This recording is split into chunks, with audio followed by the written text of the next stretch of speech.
Hi everyone, my name is Simran Kohli. Welcome to my presentation on period poverty and endemic and injustice to the University of Maryland students. I'd like to give a warm welcome to Melissa Burton, the Executive Director and co-founder of the PAD Project.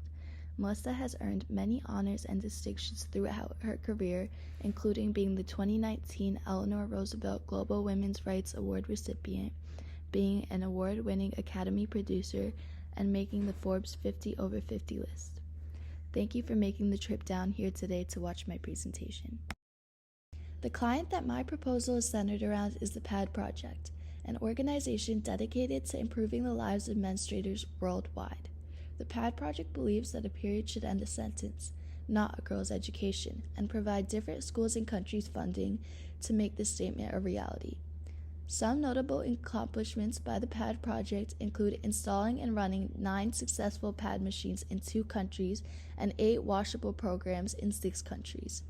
The PAD Project also has 2 programs known as Pads for All and Pads for School to help combat period poverty directly.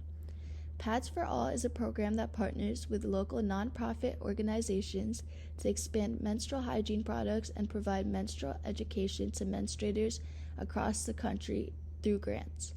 Pads for School is a program that offers micro-grants to school districts across the United States to help provide menstrual products to students in low-income communities. This next slide discusses my presentation outline for this proposal. First, I will discuss period poverty and the mental, physical, and emotional implications that result from period poverty at UMD. Then I will discuss the University of Maryland's lack of success in ending period poverty on campus. I will be talking about the success story at Penn State and using their methods of combating it to devise a plan that would include the PAD Project. I will include the budget distribution for implementing my solution, as well as long-term effects and opportunities.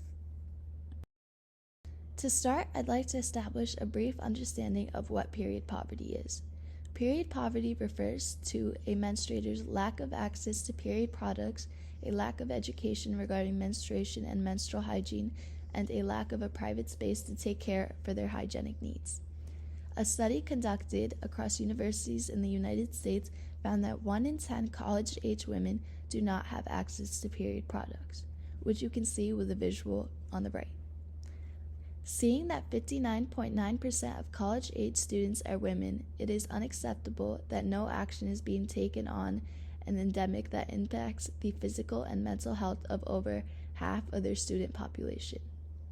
Period poverty also disproportionately impacts students who identify as Black, Hispanic, from immigrant backgrounds, or first-generation college students, an issue that directly aligns with the missions of the Pads for School program I mentioned earlier in the presentation.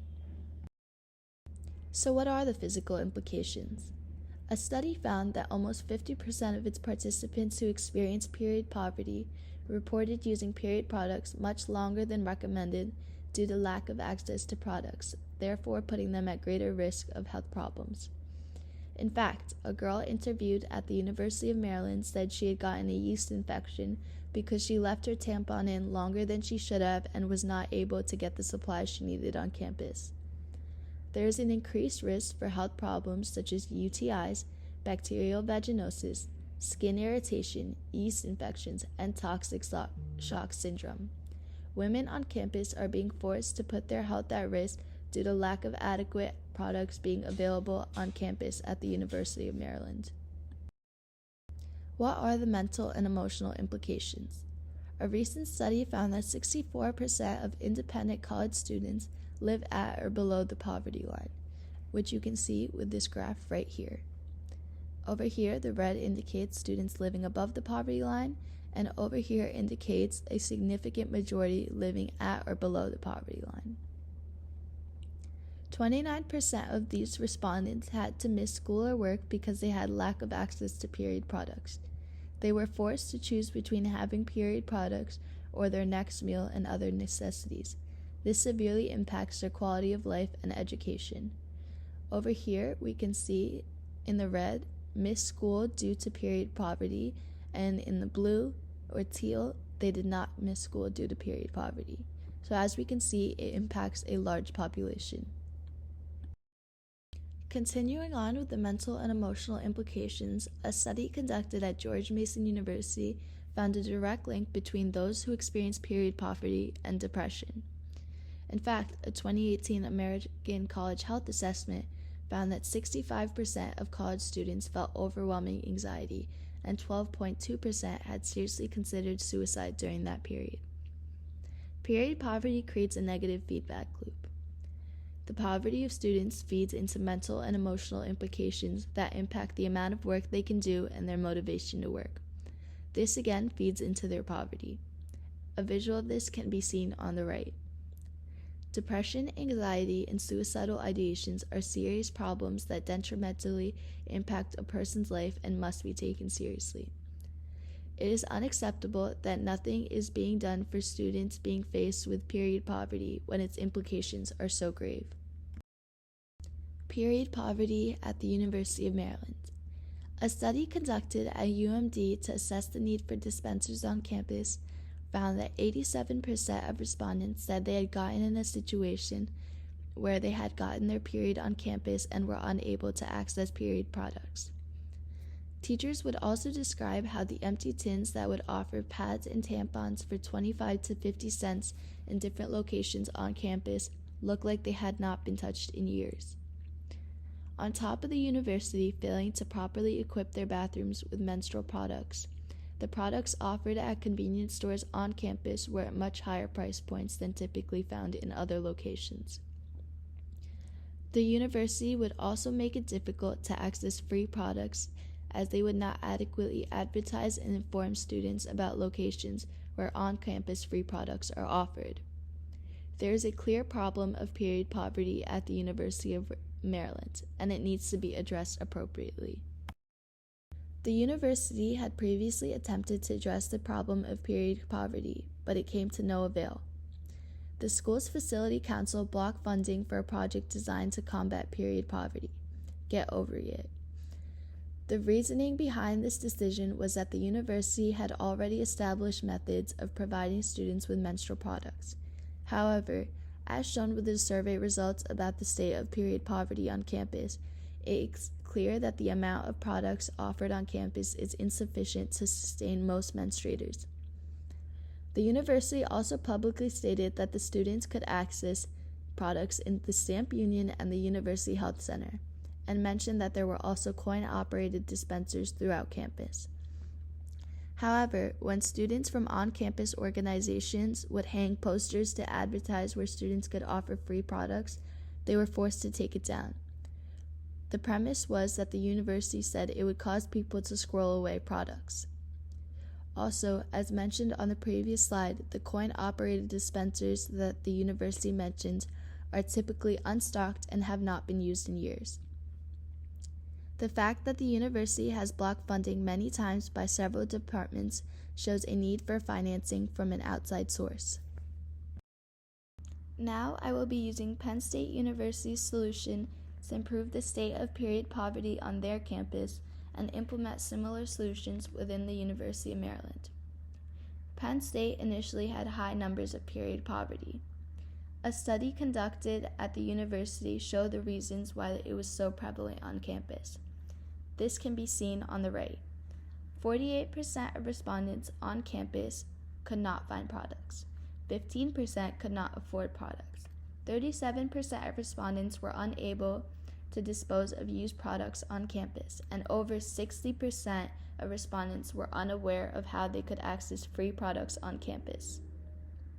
Results also found that 13% of respondents skipped class due to a lack of access to products. These problems are similar to the ones faced by University of Maryland today. This makes Penn State an excellent school to base my solution off of. So let's take a look at what Penn State did. First, student organizations within the university reached out to other organizations to raise funding and menstrual products.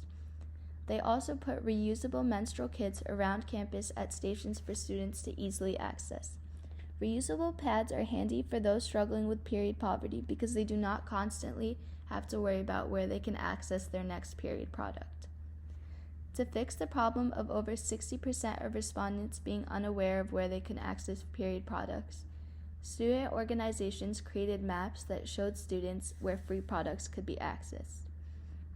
Finally, student organizations within Penn State secured a partnership with Aunt Flo to fund the period product dispensers on campus. Now this is where the PAD project comes in. My plan to reduce period poverty on campus includes implementing PAD machines funded by the PAD project and frequently used restrooms on campus. I also plan on distributing washable pads and kits in which students can make their own pads for students who are financially struggling. The washable pads and kits to make pads will reduce the stress of how and when they can access more period products. By working with student organizations within the University of Maryland, students can also find a way to effectively communicate to students where they can access period products and hold menstrual hygiene workshops to educate students about how they can best take care of themselves. Budget distribution. My solution requires $110,000 provided through cash and grants from programs within the PAD project, Pads for All and Pads for School. The automated pad machines would cost about $87,000 and would produce approximately 100,000 pads a month. The washable pad program and reusable kits would cost around $22,000 and would serve over 900 menstruators for 1 year. The educational workshops regarding menstrual health and hygiene would be funded through the PAD project's programs and would cost about $1,000. With this money, the state of period poverty will be significantly reduced and the women's lives on campus would be substantially improved. If my solution is implemented on campus, menstruators will be able to have an equal educational experience. It would also reduce the stress and anxieties within menstruators about accessing their next product, therefore improving the quality of life of menstruators on campus. Students will also feel supported and that their voices are heard about concerns about conditions on campus and that they're being adequately addressed. My solution also provides the PAD project an opportunity to expand the group of schools they can help. They will be able to more easily implement similar programs on other Big Ten campuses being impacted by period poverty. And that's all I have for today. Thank you for your time, and please let me know if you have any questions.